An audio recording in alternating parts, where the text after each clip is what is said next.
You guessed right. This week we're going to be doing the Google Technical Writing course. I think writing plays a big part in how we communicate. That plays a role no matter what kind of engineer you are. And so I think this might be pretty helpful for anyone who wants to learn more about the course. So I thought it might be kind of fun to go over it together and see what we learn. So the Google Technical courses are broken up into two classes or two parts. And they're both pretty much an hour to 2 hours long, full of content, building upon basic foundational skills for writing, and then building on top of those skills to go over more intermediate topics. But for this one, we're going to take the Technical Writing 1 course. So I guess on the side here, we have a couple of topics that the course goes over. And so there's a couple of learning objectives here. Okay. Technical writing teaches you how to write clear technical documentation. Okay, cool.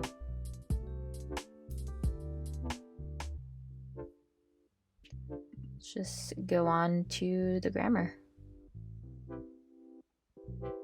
So the course first starts off with a grammar section. It takes about 10 minutes to learn all of this content, and essentially they just give an overview of how to define the different parts of speech in a sentence.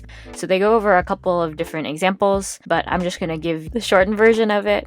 A noun is a person, place, or thing. A pronoun substitutes that noun in a sentence. So if I'm talking about a person, I can refer to that person as they, them, he, she, and anything else. So those are your pronouns. Your adjective describes a noun. So they say that it modifies a noun. So you can say Sam is wearing blue shoes, for example.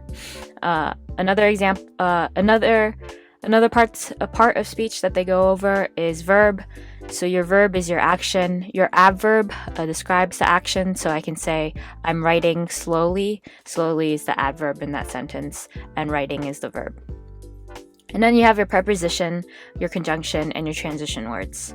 So your preposition kind of gives you a relationship to the noun. So I can say I am at the car, or I am on the car, or I'm in the car. So at, in, of, those are, yes, of is a preposition. Okay, so it looks like this section goes over how to use, how to explain different words. Like, how do you deal with vocabulary? So I think the biggest points here is you want to define new or unfamiliar terms. You want to use them consistently. And then you want to use acronyms appropriately.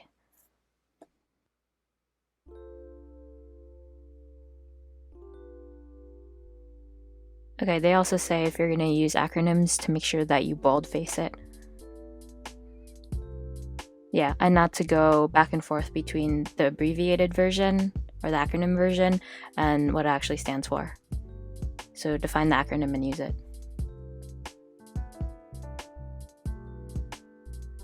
Okay, and then they give you some tips on how to actually use the acronym.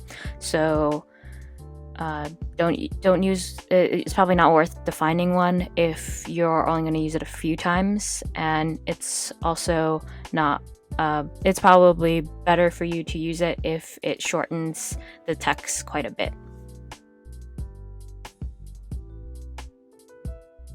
Interesting. They also have like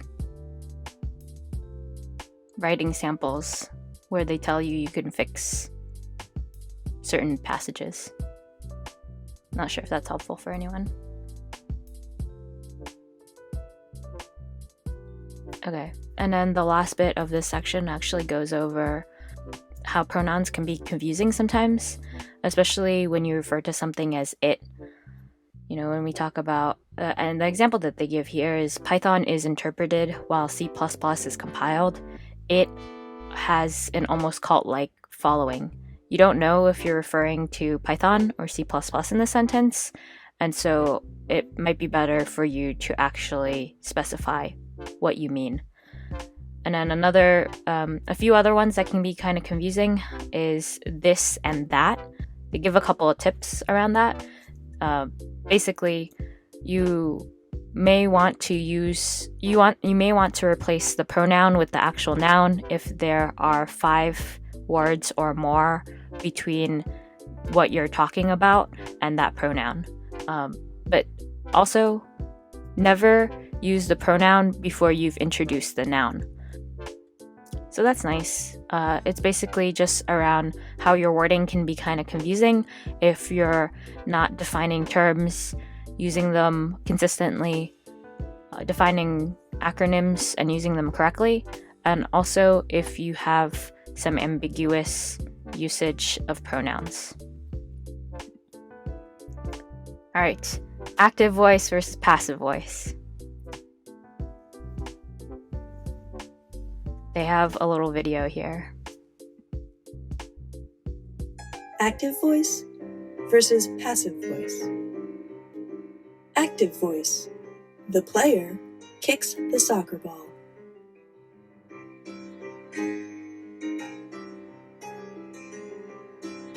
I think I know where this is going. Passive voice. The soccer ball is kicked by the player. All right. So there are pretty telling ways to distinguish between passive voice and active voice. You can usually tell if it's passive voice if the verb is a form of to be plus a past participle verb.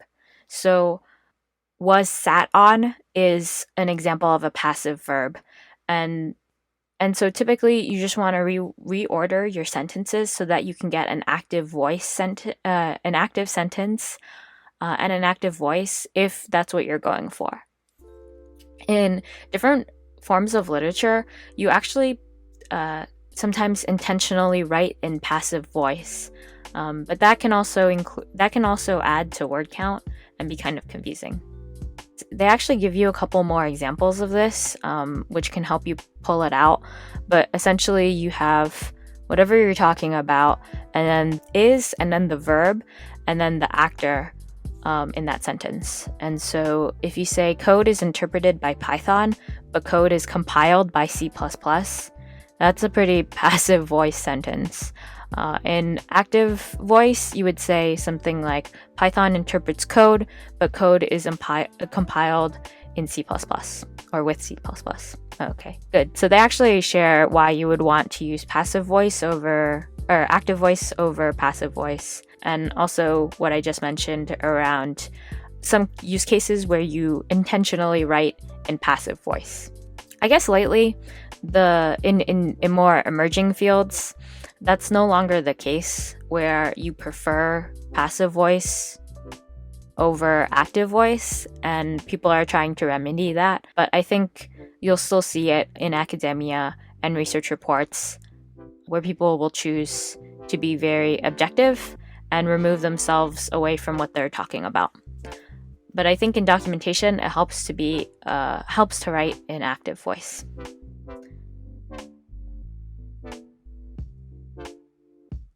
Yeah, exactly the same reasons. Active voice is shorter. It isn't as confusing, and readers mentally kind of process things in active voice versus passive voice. Nice. All right, I would say we're halfway through, but we're not halfway through. Clear sentences. Ooh, okay. I actually like some of these tips.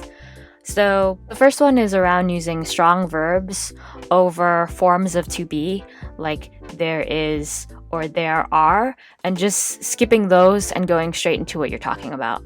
So instead of saying there is or you can use a variable, you can just say a variable, blah, blah, blah. So they have a couple of exercises on that. And then the last bit, which they mark optional, but I think can be is kind of interesting, is reducing the amount of adjectives or adverbs that you have. So the example here is setting this Java flag, this compiler flag, makes the application run screamingly fast. They say that you can get rid of the screamingly fast and replace it with a percentage. So you can say blank % faster. In some cases, it's usually helpful to drop adjectives for certain points you want to make at the start of your paragraph or at the end, just to summarize the outcomes, especially in reports where you're sharing a lot of numbers and you don't have a lot of analysis or conclusions. Cool. So that's it for clearer sentences. Okay, so it looks like all of the tips in this section is around keeping your sentences shorter by focusing each sentence on a single idea. And for sentences that are longer, they say that it's actually a good idea to create bullet points or bullet points or lists to break apart longer sentences. And I'm not sure how much I agree with that, but it can be pretty useful if you're writing documentation, in my opinion. I'm not sure how much it fits into the blog setting, the blog or ebook setting, to be honest. They also say you can get rid of certain extraneous words. So if you're using additional prepositions in a sentence, you can just remove those. So instead of saying something like to be able to, you can just say can or allows or enables. Same thing around at this point in time, you can say now. Those are just some examples. And the last bit here is around removing subordinate clauses and paying attention to how you use the word that and which. So with reducing subordinate clauses, the main idea here is you can just remove it. It goes back to the idea that each sentence should be only a single idea. And so if you say something like, I prefer code in Java because I like object-oriented programming, you can actually just get rid of that second half of the sentence and say, I prefer code in Java. And then we have using that versus which. So they give two examples here.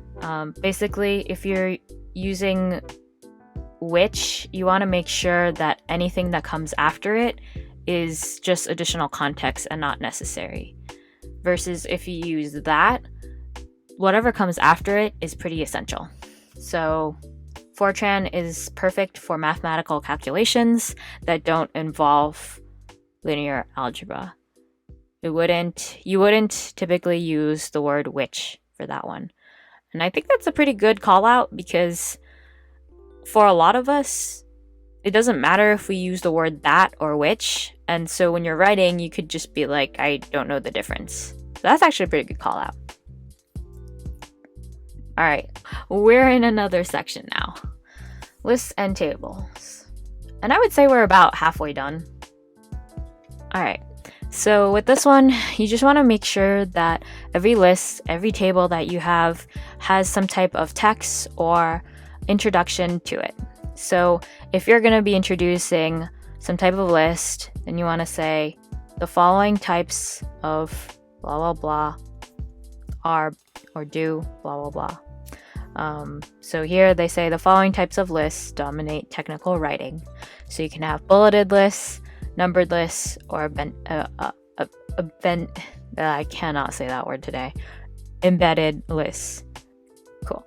So I think we pretty much understand bulleted and numbered lists. Say for example, I'm giving you steps to cook something. That would be a numbered list. Bulleted lists could be a number of items that I just want to call out, like these are the benefits of DevOps, blah, blah, blah.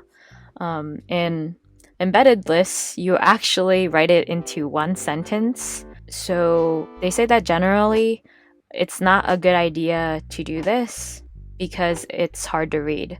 And the rule of thumb for me is if you have more than 3 items that you're talking about and they're pretty long, then you probably want to put them in a bulleted list.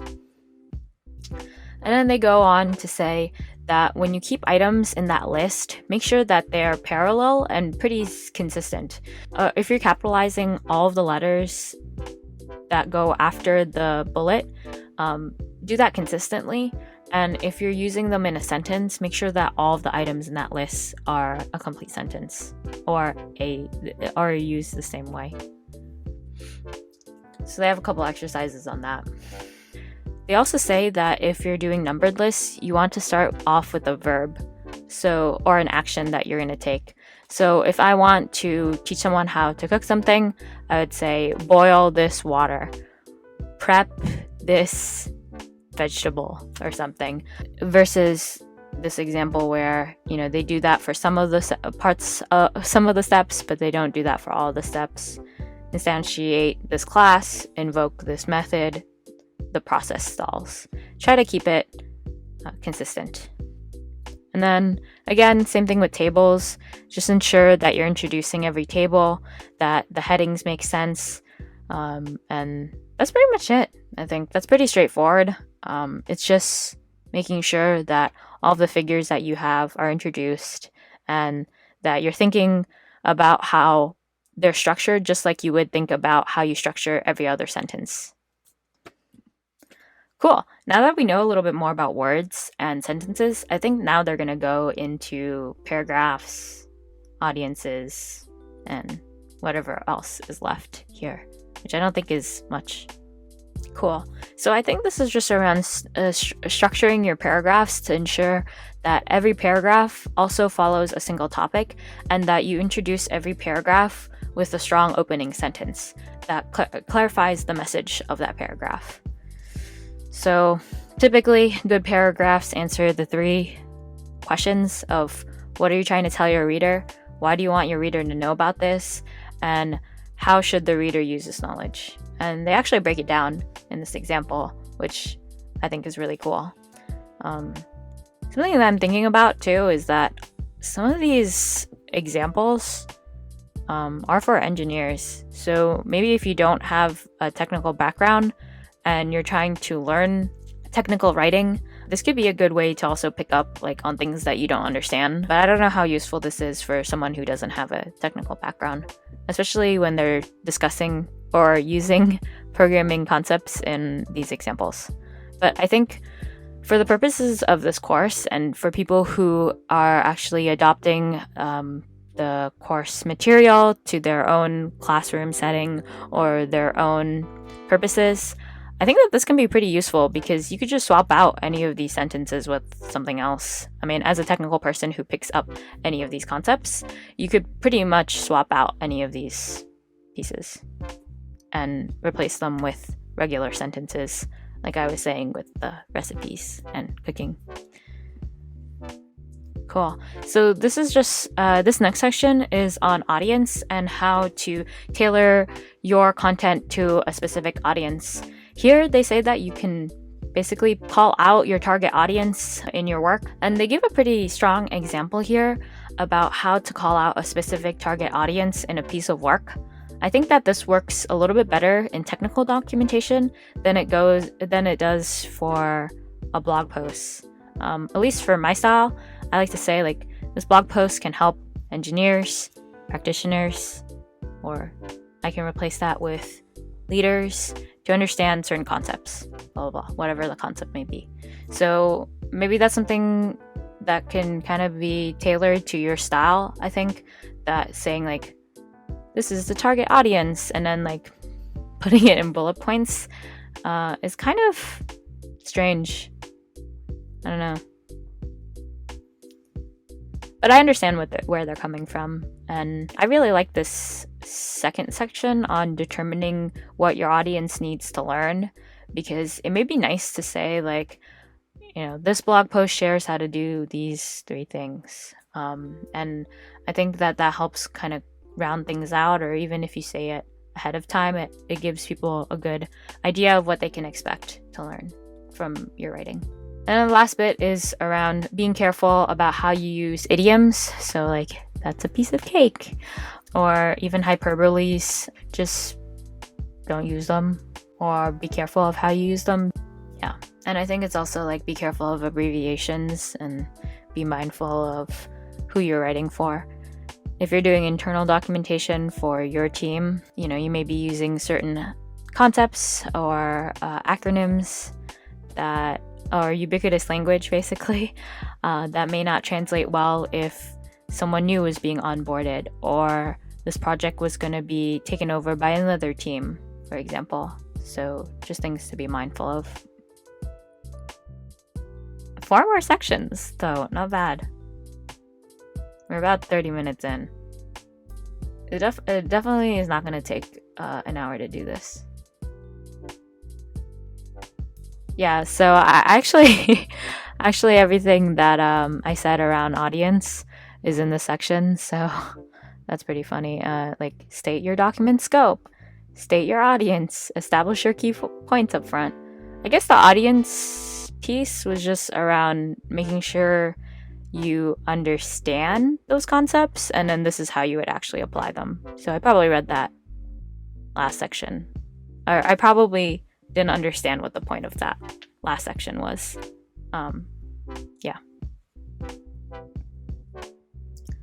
So, funnily enough, I think the past section was telling you how to define your target audience, and not so much how to write about it and share that with whoever's reading your technical piece. So,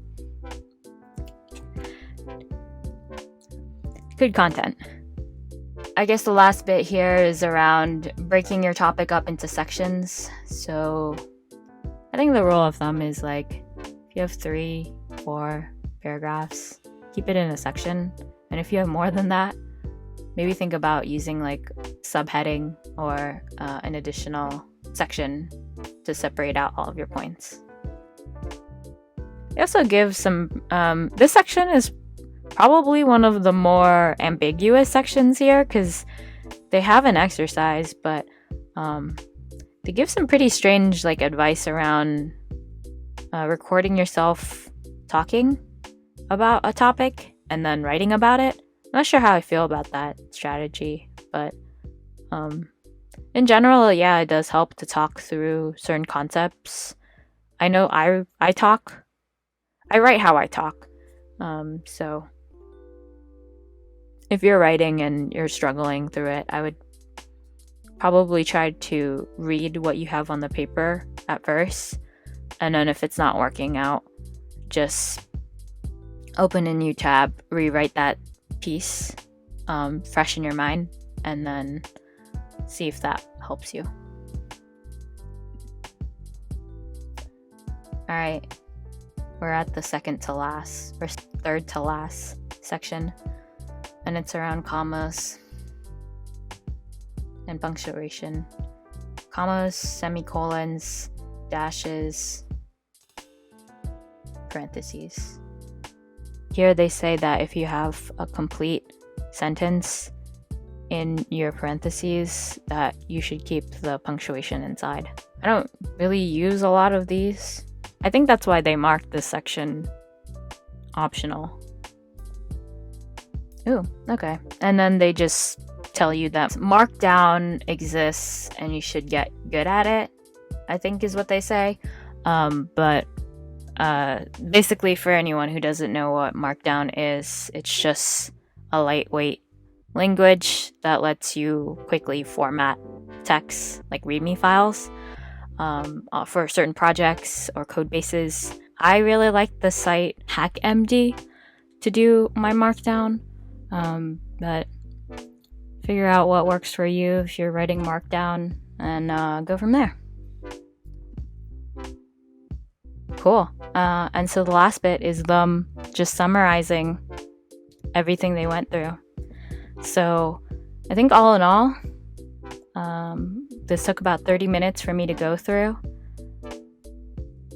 It may take you longer, it may not. That covers the basics of technical writing. If you want to see technical writing version 2 with me, more than happy to go over it. But that's it for this week. If you all have any questions, comments, concerns, more than happy to address them in the comments down below. But yeah, I will see you all next week.